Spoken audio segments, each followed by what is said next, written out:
لگا، اس نے فریاد کیا رسول اللہ صلی اللہ علیہ وسلم آپ کی موجودگی میں اس شخص نے میرے ساتھ ایسا کیا۔ تو اس کی فریاد جیسے ہی ختم ہوئی تو اس خادم پر فالج گرا اور لوگ اسے اٹھا کر اس کے گھر لے گئے۔ 3 دن بعد وہ خادم مر گیا۔ الحمدللہ رب العالمین والصلاة والسلام علی اشرف الانبیاء والمرسلین، اما بعد، ان اللہ وملائکتہ یصلون علی النبی یا ایھا الذین آمنوا صلوا علیہ وسلموا تسلیما۔ اللہ رب محمد صلی اللہ علیہ وسلم نحن بعد محمد صلی اللہ علیہ وسلم صلی اللہ تعالی علیہ وسلم۔ تو آج کا درس تفسیر القرآن سورۃ البقرہ آیت نمبر 87 سے میں آپ سب کی خدمت میں پیش کروں گا۔ آؤ سماعت کرنے سے پہلے اچھی نیتیں کر لیں۔ حضور کی حدیث پاک ہے، نیت المؤمن خیر من عملہ، یعنی مسلمان کی نیت اس کے عمل سے بہتر ہے۔ آپ سبھی کا ہمارے YouTube channel Barkati online academy سے جڑنے کے لیے آپ سبھی کا بہت بہت شکریہ۔ اللہ آپ سب کو جزائے خیر عطا فرمائے، دارین کی نعمتوں سے مالا مال فرمائے۔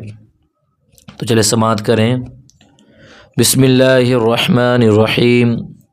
وَلَقَدْ آتَيْنَا مُوسَى الْكِتَابَ وَقَفَّيْنَا مِن بَعْدِهِ بِالرُّسُلِ وَآتَيْنَا عِيسَى ابْنَ مَرْيَمَ الْبَيِّنَاتِ وَأَيَّدْنَاهُ بِرُوحِ الْقُدُسِ أَفَكُلَّمَا جَاءَكُمْ رَسُولٌ بِمَا لَا تَهْوَىٰ أَنفُسُكُمُ اسْتَكْبَرْتُمْ فَفَرِيقًا كَذَّبْتُمْ وَفَرِيقًا تَقْتُلُونَ۔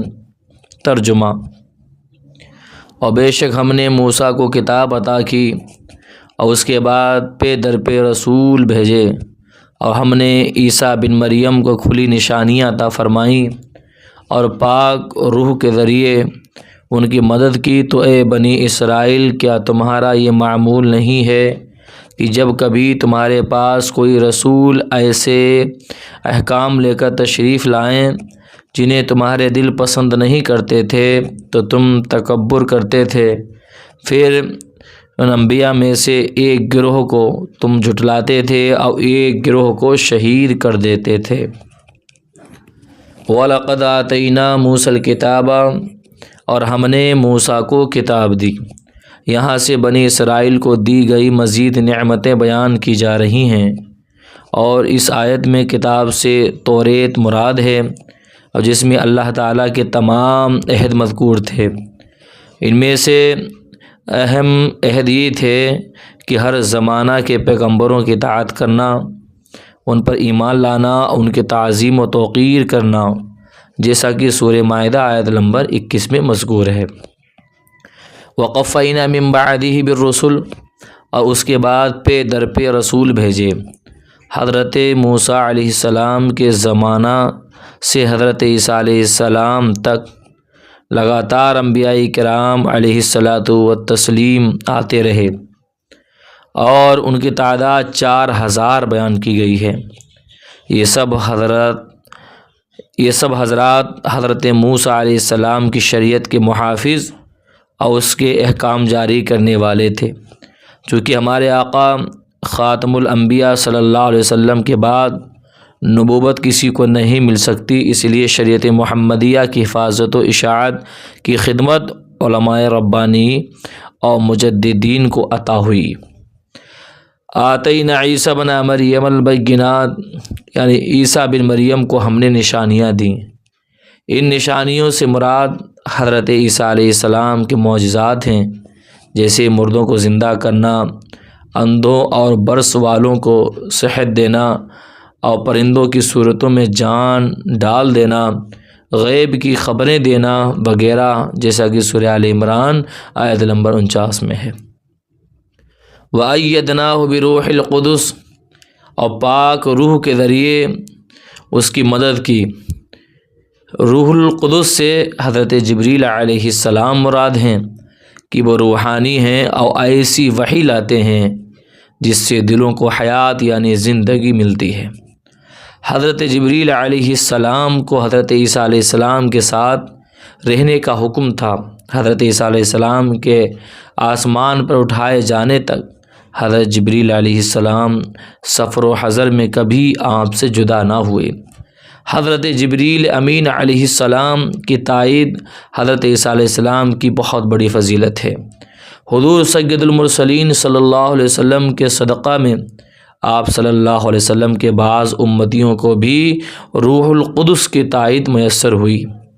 چنانچہ بخاری و ابو داود کی حدیث ہے کہ حضرت حسان رضی اللہ تعالیٰ عنہ کے لیے ممبر بچھایا جاتا، وہ نعت شریف پڑھتے تو حضور پر نور صلی اللہ تعالیٰ علیہ وسلم ان کے لیے دعا فرماتے، اللہم ایدہ بروح القدس، اے اللہ روح القدس کے ذریعے حسان کی مدد فرما۔ سبحان اللہ۔ یہ نعت خوانی تھی، یہ انداز تھا نعت شریف پڑھنے کا، لیکن آج پڑھنے والے پڑھتے ہیں کس انداز میں پڑھتے ہیں۔ بہرحال اللہ ہم سب کو ہدایت عطا فرمائے۔ اس تفسیر سے یہ بھی معلوم ہوا کہ غیر خدا کی مدد شرک نہیں۔ اللہ تعالیٰ نے حضرت عیسیٰ علیہ السلام کی مدد حضرت جبریل علیہ السلام کے ذریعہ فرمائی۔ جب حضرت جبریل علیہ السلام مدد کر سکتے ہیں تو حضور پر نور صلی اللہ تعالیٰ علیہ وسلم بھی اللہ تعالیٰ کی عطا کی ہوئی طاقت و قدرت سے یقیناً مدد فرما سکتے ہیں۔ حضور اقدس صلی اللہ علیہ وسلم کا اپنی ظاہری حیات مبارکہ میں مدد فرمانے کا تو کثیر حدیث میں ذکر ہے، البتہ ہم یہاں دو ایسے واقعات ذکر کرتے ہیں جن سے یہ ثابت ہوتا ہے کہ سرکار دو عالم صلی اللہ علیہ وسلم نے اپنے وصال ظاہری کے بعد اپنی بارگاہ میں حاضر ہو کر فریاد کرنے والوں کی مدد فرمائی۔ مشہور محدثین امام ابو بکر و ابو القاسم سلیمان بن احمد طبرانی اور امام ابو شیخ رحمۃ اللہ تعالی علیہم نے مزار پر انوار پر حاضر ہو کر بھوک کی فریاد کی تو رسول اللہ صلی اللہ علیہ وسلم نے ایک علوی کے ذریعے انہیں کھانا بھجوا دیا، اور اس علوی نے کہا کہ آپ لوگوں نے بارگاہ رسالت میں فریاد کی تھی تو مجھے خواب میں حضور صلی اللہ علیہ وسلم کی زیارت ہوئی، اور حضور پر نور صلی اللہ تعالی علیہ وسلم نے مجھے حکم فرمایا کہ میں آپ لوگوں تک کھانا پہنچا دوں۔ سبحان اللہ۔ لوگ کہتے ہیں کہ حضور سنتے نہیں، حضور مر کر مٹی میں مل گئے، معاذ اللہ۔ تو زندہ ہے واللہ، تو زندہ ہے واللہ، میرے چشم عالم سے چھپ جانے والے۔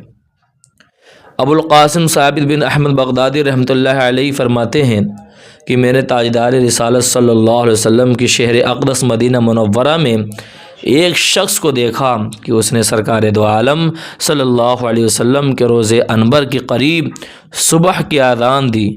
جب اس نے الصلاۃ خیر من النوم کہا تو یہ سن کر مسجد نبوی کے خادموں میں سے ایک خادم آیا اور اس نے اسے تھپڑ مار دیا۔ وہ شخص رونے لگا، اس نے فریاد کیا، رسول اللہ صلی اللہ علیہ وسلم آپ کی موجودگی میں اس شخص نے میرے ساتھ ایسا کیا۔ تو اس کی فریاد جیسے ہی ختم ہوئی تو اس خادم پر فالج گرا اور لوگ اسے اٹھا کر اس کے گھر لے گئے۔ 3 دن بعد وہ خادم مر گیا۔ یاد رہے کہ علامہ نور الدین علی بن احمد رحمۃ اللہ علیہ نے اپنی مشہور کتاب وفاء الوفا باخبار دار المصطفیٰ کے چوتھے حصے میں صحابہ کرام رضی اللہ تعالی عنہم اور اولیاء اعظام رحمۃ اللہ تعالی علیہم کے ایسے کئی واقعات بیان فرمائے ہیں جن میں یہ ذکر ہے کہ انہوں نے سید المرسلین صلی اللہ علیہ وسلم کے روز انور پر حاضر ہو کر اپنی حاجت بیان کی، اور رسول کریم صلی اللہ علیہ وسلم نے ان کی مدد کرتے ہوئے ان کی حاجت پوری فرما دی۔ اور امام محمد بن موسیٰ بن نعمان رحمۃ اللہ تعالی علیہ نے تو اس موضوع پر مصباح الظلام فی مستغیثین بخیر الانام کے نام سے باقاعدہ ایک کتاب بھی لکھی ہے۔ لا تہوی انفسکم، تمہارے دل پسند نہیں کرتے۔ یہودی لوگ پیغمبروں کے احکام اپنی خواہشوں کے خلاف پا کر انہیں جھٹلاتے، اب موقع پاتے تو ان انبیاء کرام علیہ الصلاۃ والسلام کو قتل کر ڈالتے تھے، جیسا کہ انہوں نے حضرت زکریا علیہ السلام حضرت یحییٰ علیہ السلام اور ان کے علاوہ بہت سے انبیاء کرام علیہ السلام کو شہید کیا، حتیٰ کہ ہمارے آقا صلی اللہ علیہ وسلم کے بھی در پہ رہے، کبھی آپ صلی اللہ علیہ وسلم پر جادو کیا، کبھی زہر دیا، اور ان کے علاوہ آپ صلی اللہ علیہ وسلم کو شہید کرنے کے لیے طرح طرح کے فریب کرتے رہے۔ آیت سے یہ بھی معلوم ہوا کہ احکام الہی پر اپنی خواہشات کو ترجیح دینا یہودیوں، جبکہ حکم الہی کے سامنے اپنے نفس کو کچل دینا کامل ایمان لوگوں کی نشانی ہے۔ اللہ تعالی ہمیں آپ کو عمل کی توفیق عطا فرمائے۔ جن حضرات نے ابھی تک ہمارے YouTube channel Barkati online academy کو سبسکرائب نہیں کیا وہ سبسکرائب کر دیں، مجھے دعا میں یاد رکھیں۔ السلام علیکم ورحمۃ اللہ وبرکاتہ۔